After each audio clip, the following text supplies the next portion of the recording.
जय हिंद साथियों, मेरे YouTube चैनल की पहली वीडियो में आप सभी का स्वागत है। आज मैं आदि पुरुष का रिव्यू करने जा रहा हूं। सनातन धर्म का मजाक उड़ाना बॉलीवुड का जैसे एक फैशन सा बन चुका है और यह फिल्म इस बात का सीधा साधा सबूत है कि अब बॉलीवुड अपने पीक टाइम पर पहुंच गया है कि वह बॉलीवुड जो कभी हमारे देवी देवताओं का पर्दे के पीछे से अपमान करता था, इनडायरेक्टली अपमान करता था, आज इस आदि पुरुष मूवी ने बिल्कुल डायरेक्टली अपमान किया है। हनुमान जी जो हमारे लिए राम के सबसे बड़े भक्त हैं, उनको डायलॉग्स इस तरह के दिए गए हैं। कथानक डायलॉग राइटर मनोज मुंशी को शर्म आनी चाहिए ऐसे राइटर्स ऐसे डायलॉग्स लिखते हुए कि तेल तेरे बाप का, कपड़ा तेरे बाप का, इस तरह के डायलॉग्स कौन बुलवाता है भला। इस तरह के डायलॉग बुलवाते हुए उन्हें पहले सोचना चाहिए था। वो अक्सर कहते हैं इस बात को कि मैं जब ऑफिस में घुसता था तो मेरी 70 से ज्यादा मूवीज में मेरे साथ पहली बार ऐसा हुआ है कि मैंने अपनी चप्पल बाहर छोड़कर आता था। आई थिंक वो चप्पल नहीं, अपना दिमाग छोड़कर आते थे। और ऐसे व्यक्ति के लिए मैं करणी सेना है और भी लोग हैं, उनका दिल से धन्यवाद देता हूं कि कम से कम वो आगे आए हैं। और जो ग्रुप्स हैं जो खामा की बात करते हैं, अपने देश के लिए रिप्रेजेंटेशन देते हैं कि हम बहुत ज्यादा बजरंगबली के भक्त हैं, बहुत ज्यादा श्री राम के ऊपर अपने देश को रिप्रेजेंट करते हैं, वो उनके मुंह में इस समय पर दही जाओ। और मनोज मुंतशिर को इस तरह की रामलीला बनाने से पहले, इस तरह की एक फिल्म बनाने से पहले ये सोचना चाहिए था, पढ़ना चाहिए था, डीप स्टडी करनी चाहिए थी। एक जापान ने मूवी बनाई थी श्री राम के ऊपर, कहा जाता है कि उन्होंने 6 साल इस पर डीप रिसर्च की थी, तब जाकर बनाई थी। रामानंद सागर जी ने कितना संघर्ष किया, तब उन्होंने एक मास्टरपीस दिया था जिसको आज तक कोई सरपास नहीं कर पाया है, कोई एक्सीड नहीं कर पाया है। उन लोगों से सीखना चाहिए। ये कैसे डायरेक्टर हैं जो 500-600 करोड़ किसी प्रोजेक्ट को देते हैं और बनाकर क्या देते हैं, बवासीर, जिसको न सह पा रहे हैं न कह पा रहे हैं। लेखक मनोज मुंतशिर का कहना है कि हनुमान जी तो भगवान ही नहीं है, वो तो भक्त हैं, भगवान उन्हें हमने बनाया है। अरे भाई, चालीसा हनुमान चालीसा ही पढ़ लेते, उसमें स्वयं लिखा हुआ है शंकर स्वयं केसरी नंदन। वाल्मीकि रामायण में एक बहुत ही सुंदर प्रसंग आता है जिस वक्त पर भगवान श्री राम और लक्ष्मण जी माता सीता की खोज कर रहे होते हैं, तो वहां पर हनुमान जी को सुग्रीव के द्वारा भेजा जाता है कि देखकर आओ कहीं ऐसा तो नहीं है मेरे भाई बाली ने 2 लोगों को मुझे मारने के लिए भेजा हो, कोई षड्यंत्र रचा हो। तो वहां पर भगवान श्री राम स्वयं हनुमान जी की तारीफ करते हुए, प्रशंसा करते हुए कहते हैं कि देखो लक्ष्मण, यह जो बातें करते हैं ऐसा लगता है मानो इन्होंने सभी वेद पढ़े हों, इनके पास में सभी सिद्धियां हों। कितना सुंदर लगता है इनके मुंह से ऐसी बातें करते हुए, इनकी कितनी अच्छी दर्शन है। और ये कह रहे हैं कि वो कोई फिलोसफिकल बातें नहीं करते हैं। अगर वो फिलोसफिकल बातें नहीं करते हैं, अगर वो सिर्फ भक्त हैं, तो इतने सनातनी जो है इतने समय से पूछते आ रहे हैं, वो ऋषि मुनि जिन्होंने हनुमान बाबा की, तुलसी बाबा ने जिन्होंने स्वयं रामचरितमानस की रचना की है, क्या वो आपसे कम पढ़े लिखे हैं? क्या वो आपसे कम ज्ञानी है? क्या उनका विवेक बिल्कुल शून्य है? आप सभी से ज्यादा ज्ञानी है।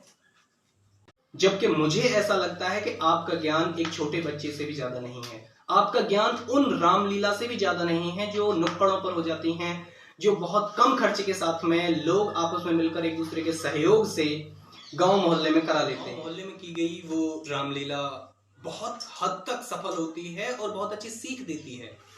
अपने बच्चों को अगर हम ऐसी रामलीला दिखाते हैं, ऐसा रामचरित्र दिखाते हैं जैसा इस मूवी में पेश किया गया है, तो मैं कह रहा हूं कि हमारे बच्चों का डिग्रेडेशन होगा, सिर्फ और सिर्फ हिंदू धर्म का पतन ही होगा ऐसी मूवीज से, और कुछ नहीं होने वाला है। This movie is nothing but a piece of shit.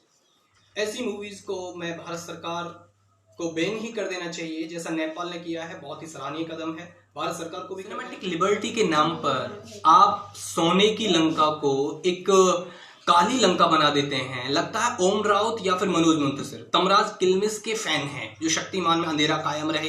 पूरी मूवीज को 70% मूवी आपने अंधेरे में पेश कर दी है, दिखा दी है लोगों को। क्या दिखाना चाहते हो? उस समय पर सूर्य नहीं। मैं किरदार की बात करूं तो किरदार में आप श्री राम को देखिए, जिसको प्रभास ने निभाया है।